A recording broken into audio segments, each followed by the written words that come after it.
Isabelle Quenin, bronzer sans passer par la case soleil ou UV, c'est possible. Entre les recettes de grand-mère, les méthodes naturelles et une alimentation adaptée, on peut facilement avoir un joli teint sans pour autant abîmer sa peau. D'abord, on va rappeler, peut-être parce que c'est la base, pour quelles raisons il faut éviter les UV. Parce que dans les UV, il y a les gentils et les méchants. Il y a les très méchants, c'est les UVA. Alors ce sont eux qui pénètrent profondément dans la peau. Ce sont eux qui vont accélérer son vieillissement. Ça va accentuer l'apparition et le développement des rides et des taches brunes. Et puis vous savez qu'une exposition prolongée, ça peut donner à l'arrivée un cancer de la peau, des mélanomes. Donc une exposition trop importante au soleil. Alors l'idée ce matin, c'est pas de dire ne vous mettez plus au soleil. Si vous pouvez aller au soleil, mais surtout vous devez vous protéger. Ouais. Il n'y a pas de bons UV en même temps, les A et les B. Il y a les UVB qui sont un peu plus superficiels, qui sont sur l'épiderme et qui vont favoriser, qui vont déclencher l'apparition de la mélanine, donc ce qui va donner ce côté bronzé. Donc d'une façon générale, si vous aimez le soleil, Véronique elle adore, mais mettez-vous de la protection, de l'écran 50, privilégiez, vous savez qu'on bronze parfaitement bien sous un parasol aussi, donc ne soyez pas trop bronzé, suffisamment pour en avoir tout le plaisir sans en avoir les dangers. Vous vous protégez, Véronique? Je me protège, j'adore le soleil et j'ai pas l'intention de ne plus me mettre au soleil. Mais vous vous protégez avec du combien? Non, je mets pas du 50. Vous mettez pas du 50? Non, je mettrais plutôt de l'huile d'olive et du citron. Non, je fais pas. Mais ça, c'est pas de la protection. Non, mais là, c'est un accélérateur. Non, je me protège. Vraiment, je me protège. Avec du combien? Avec du, je sais pas, je mets 20, du 10, 18, un peu comme ça. Ouais. Non, mais je mets pas du 50. Il y a des pays où on donne pas en dessous de 20. Je crois que c'est aux États-Unis. C'est pas autorisé la protection en dessous de 20 parce qu'on considère que ça sert à rien et que c'est pas efficace. Et même l'écran total, il n'est pas total. Il va simplement ralentir et vous allez pouvoir un peu plus vous exposer. Mais écran total, ça veut pas dire que vous pouvez en toute impunité pendant des heures rester au soleil. D'ailleurs, vous m'arrêtez si j'ai une bêtise, mais je crois qu'on n'a plus le droit en France de dire écran total. On dit 50 et plus, on dit plus écran total parce que les gens pensaient que ça protégeait totalement du soleil et c'était une fausse indication. Ce qu'on sait depuis un petit peu moins longtemps, c'est parce qu'on savait effectivement que les UVA c'était dangereux. Ce que l'on sait maintenant, c'est qu'on a tous à la naissance un capital soleil et que le problème, c'est que ce capital soleil ne se régénère pas. Donc plus vous l'abîmez dans les jeunes années, où c'est vrai qu'on dit ah non c'est nul, nous on était de la génération effectivement, il fallait être ultra bronzé et tout. Maintenant on sait que ce capital soleil, une fois qu'il est entamé, il est perdu. Et donc le problème, c'est qu'au bout d'un moment, on vous dit, les dermatos vous disent, écoutez, vous avez épuisé votre capital soleil, donc le soleil, ça passe pas par vous maintenant. Alors on va parler des méthodes naturelles d'abord pour se protéger.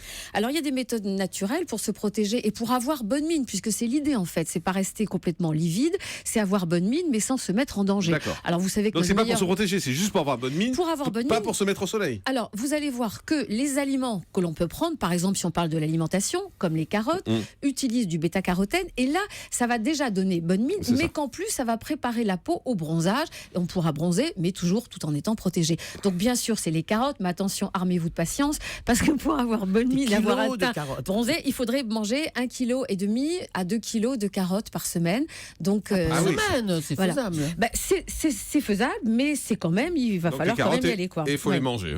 Là, il faut les manger. Donc ça c'est la première des choses. Après, donc c'est tous les aliments qui contiennent de la couleur. Dès que c'est de la couleur, ça veut dire que il y a du bêta-carotène. Quand on a cette jolie couleur rouge orangé qu'on va finir par avoir un peu dans la peau, dans notre teint, ça veut dire qu'il y a le bêta-carotène. Alors le bêta-carotène, on peut donc le prendre, mais on peut aussi l'utiliser en huile et donc le mettre sur le corps. Alors vous avez bien sûr l'huile de carotte, mais vous avez beaucoup plus intéressante et moins connue, l'huile ou une petite baie qui est très bien, un fruit qui s'appelle l'urucum. Ça dépend si vous le prononcez en latin ou pas. URUCUM, c'est ultra coloré. Ouais. Si vous en mettez d'ailleurs dans les plats, parce que vous pouvez l'utiliser en saupoudrant vos plats, ça va leur donner une jolie. Ça se trouve dans toutes les herboristeries, vous allez dans les pharmacies. Ouais, pas au marché. Vous allez non, mais vous pouvez les trouver. Enfin, je vous dis non, mais peut-être que oui, mais surtout si vous voulez pas faire chou blanc. Merci pour vos réponses précises, Isabelle Quenin. À l'herboristerie ou alors effectivement. C'est des trucs indiens, là, voilà. La poudre rouge. Ça vient d'Amazonie, et c'est excellent parce que juste pour vous dire, ça contient 100 fois plus de bêta-carotène, de bixine que la carotte. Donc c'est encore plus concentré. Donc vous pouvez en mettre dans votre alimentation. Ça va donner un petit goût un peu acidulé, un goût un peu mentholé. Ça va colorer vos plats bien sûr. Et ou alors sans ça, vous le mettez avec de l'huile toute bête, de l'huile d'amande douce. Vous en mettez un peu et ça va protéger votre peau. Enfin, ça va la préparer surtout pour le bronzage. Donc l'urucum. La bergamote. La bergamote, c'est bien parce que là aussi, on connaissait pas les vertus de la bergamote pour la peau. Et c'est une huile qu'on va utiliser en très petite quantité. C'est pas la peine d'en mettre beaucoup. C'est une huile qui va favoriser le bronzage et surtout qui va régénérer tout l'épiderme. Et puis, elle a un autre avantage, c'est que c'est un diffuseur de mélanine. Donc, quand vous la mettez avant de vous protéger votre peau, vous allez voir que ça va lutter contre ces taches brunes qui apparaissent un peu comme ça, un peu au hasard. Vous en mettez partout. partout, la mélanine sera beaucoup plus diffusée, donc il y aura un bronzage uniforme.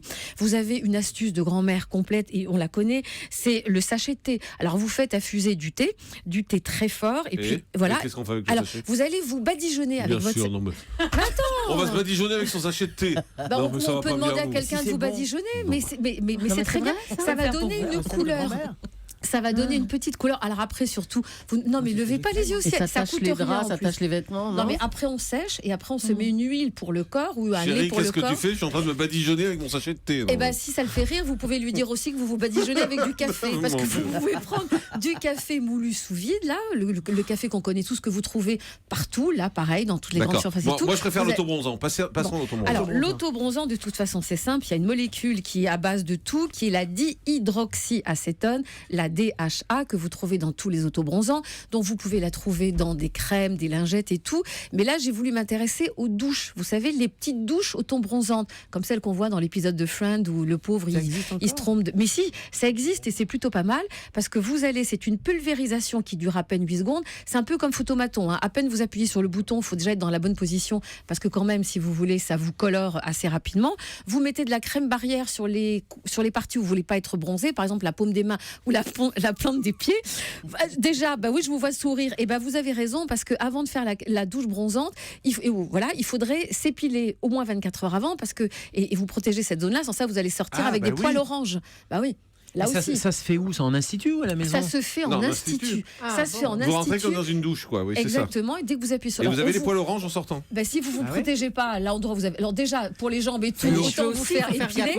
Mais pour le reste, vous mettez, vous savez, ces petits strings absolument affreux, mais qui au moins vous protégez ce que vous ne voulez pas voir ressortir. Le docteur orange. Kazak voudrait savoir si on peut lui faire les poils bleus, lui, pour être assorti à ses lunettes. Choisir la couleur. Oui. Et donc ce serait un schtroumpf. Et Voilà. alors après. Et c'est bien ça ou c'est pas bien ? Oui, c'est bien parce que ça va durer à peu près une semaine. Alors ça met à peu près 6 heures. Donc déjà, il faut sécher un peu, il faut laisser. Donc vous mettez des vêtements amples quand vous sortez pour pas enlever tout le bénéfice. Ça dure 6 heures, c'est hyper naturel. Non, ça dure 6 jours. Ça dure 6 jours, mais ça met 6 heures pour que ça sèche. C'est hyper naturel. Vous pouvez le faire que sur le visage. Ou alors, si vous avez peur de vous rater parce que vous comprenez pas bien l'histoire de pousser le bouton, de changer de position, si l'esthéticienne n'a pas été très claire, vous pouvez le faire. Elle peut vous le faire avec une sorte de pistolet. La séance dure 20 minutes et vous faites tout le corps. Elle vous peint en fait. Elle vous peint tout le corps et ça coûte à peu près 20 €. Vous faites épiler, vous faites un gommage avant d'y aller, vous évitez les parfums. Vive le soleil.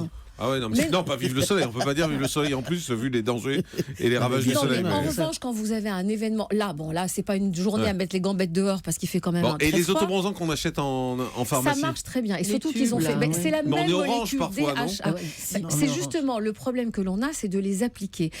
Moi, je trouve que le mieux, c'est de les mélanger avec un petit peu de lait pour le corps. Ça permet de se diffuser beaucoup mieux, de bien se laver les mains après les avoir posées pour éviter d'avoir la paume orange. Et surtout, vous diffusez le plus possible, vous étalez le plus possible et vous faites attention de bien prévoir un gommage avant. Ça va éviter, par exemple, d'avoir les coudes ou l'arrière des pieds. Là, on a une concentration de cellules mortes qui vont prendre plus la couleur que le reste et donc rester orange. Et les lingettes, en fait. Alors, les lingettes, c'est pas mal. Les lingettes pour bronzer. Je sais que les lingettes, c'est bien, mais là, j'entends déjà tous ceux qui vont dire oui, mais c'est pas écolo parce que les lingettes et tout, c'est pas bien. En revanche, ça aide vraiment quant à l'application du produit. On a un résultat beaucoup plus uniforme. Et puis, on va dire aussi bravo pour les fabricants parce que c'est vrai qu'avant, l'autobronzant, je suis désolée de vous le dire, mais ça pue un peu. C'est-à-dire qu'en fait, c'est une dégénérescence. En fait, ça va venir colorer les cellules mortes. Et donc, cette dégradation faisait qu'à la fin, l'autobronzant, ça sentait. Et maintenant, ils ont fait du boulot sur le parfum. Ça ne sent plus aussi mauvais qu'avant. Docteur Kazak. 1, je fais mon esthéticienne, il y a la terracotta que vous avez oublié. Et 2, je fais mon médecin pour mettre une mise en garde sur le bêta-carotène. Il y a plus de risques de cancer du poumon chez les ex-fumeurs et les fumeurs. Donc, attention à tous ces compléments alimentaires à base de bêta-carotène. Il y a x5 en termes de risque de cancer du poumon. Même quand on se tartine ? Non, je parle de bêta-carotène, des gélules, des compléments alimentaires. Il y a des études qui sont très précises et de large ampleur. Mais vous devriez essayer en revanche les douches pour bronzer, c'est bien ça. Pourquoi non ? Moi je mets un peu de poudre parfois. Vous mettez de la poudre ? À la télé. Mais pas dans le nez. maquillage, Ah, tout de suite sur Europe 1.